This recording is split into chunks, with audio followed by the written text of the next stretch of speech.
Well, we are wrapping up our coverage here at the 2025 CHNC Symposium. We have learned a lot, but one of the focus groups we haven't heard from yet, I'm going to call it the Tiny Baby Focus Group, but that is not the title of your focus group. It's the Extremely Premature Infant Focus Group. Tiny Baby Focus Group works too. Hevil Shah, Julie Lindower, Neo's a part of the focus group. So what have you guys been working on?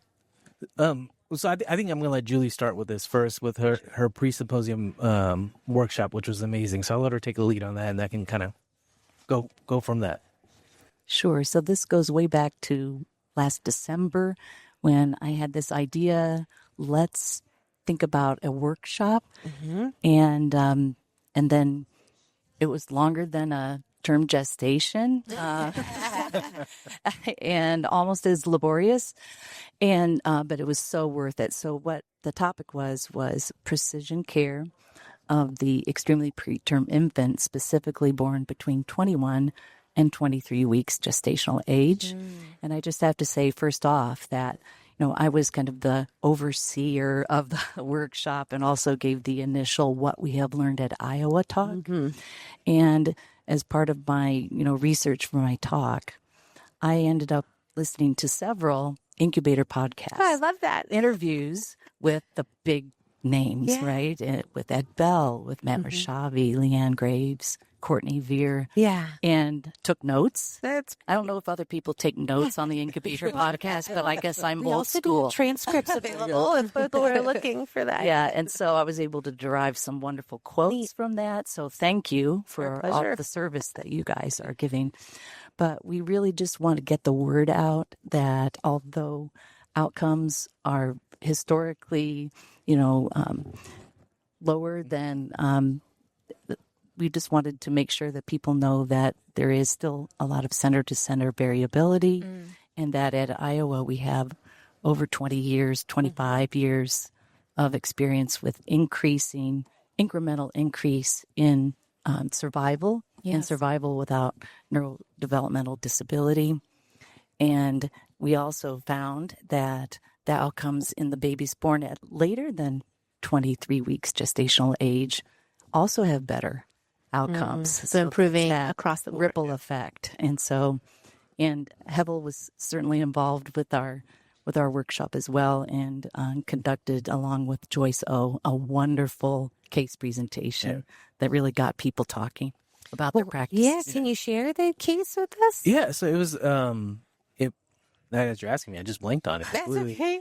But it was a little baby. It was a little baby, and 22 weeks, and so it was like a mom prolonged rupture. Premature prolonged rupture. Mom came in at 21 weeks. And it was kind of from counseling on. Each step, we'd give them a little bit of a case of like, hey, mom's here, she's ruptured, she's asking for a consult. Would your center offer that consult? And kind of work your way up as child is born, first couple of days of life, complications, and just seeing kind of the center-to-center variability as Julie was mentioning. Would your center offer resuscitation? And if so, at what gestational age?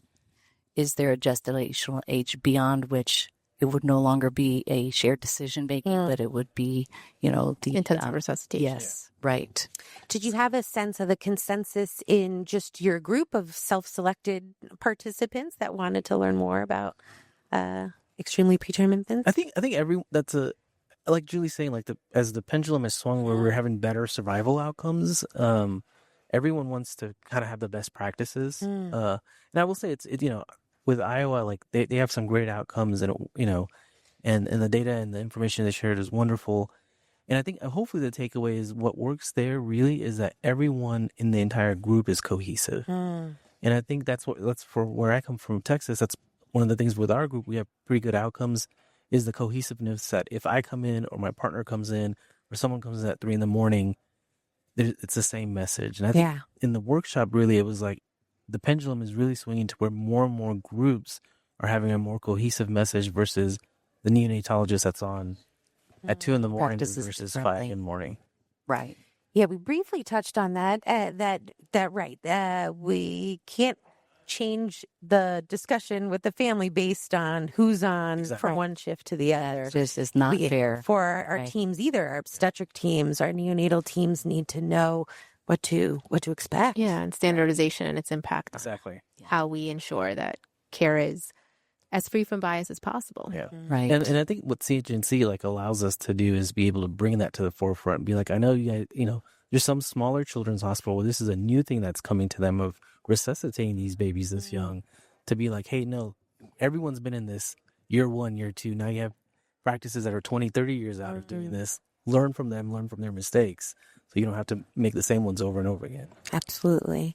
So what's next for the focus group? What are you tackling in the future? Well, there's a lot in our minds that we're trying to tackle on. There's a couple of surveys that went out in the past 2 years of different. Part of it was about counseling, part of it was on practices, just clinical practices that we want to just make sure we've collated everything and start publishing that information. And then it's really try to do some more focus group to focus group collaborations, and make some more big focus group projects. Right. And I just met an hour ago the 3 leaders of the brand new nutritional focus group, and I am personally, and I'm sure others are very excited that there is an entire focus group, centered on neonatal nutrition in the NICU, and we should be looking at high-performing centers around nutrition.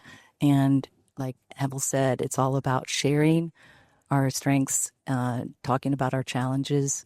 But I'm thinking there's going to be a very collaboration with the nutrition focus group, and that's soon. what we've definitely heard is these focus groups are really helping us establish. And you guys will have overlap with almost all the groups, right? But the inter-focus group collaborations really then harnesses the power of CHNC. 100%. Absolutely.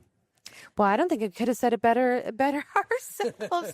Advocating for people to, if you're part of the CHNC, get involved in a focus group. If you're not a part of the CHNC, consider being a part of the CHNC. Yes. And you don't have to be a part of the CHNC to attend the conference. So there's a lot of learning and sharing that is Or learn happening from here. the resources we've learned. 100%. Yeah. Right? And you don't have to be a physician. That's a huge thing with CHNC is any site can have any members of their team attend the focus groups. We interviewed a very proactive nurse earlier this morning, nursing leader, who Fantastic. we felt was a great spokesperson for that. Thank you so much for the hard work you're doing for our smallest babies, our earliest babies. I hope you have a great rest of your conference. You too. Thank you very much. Thank you.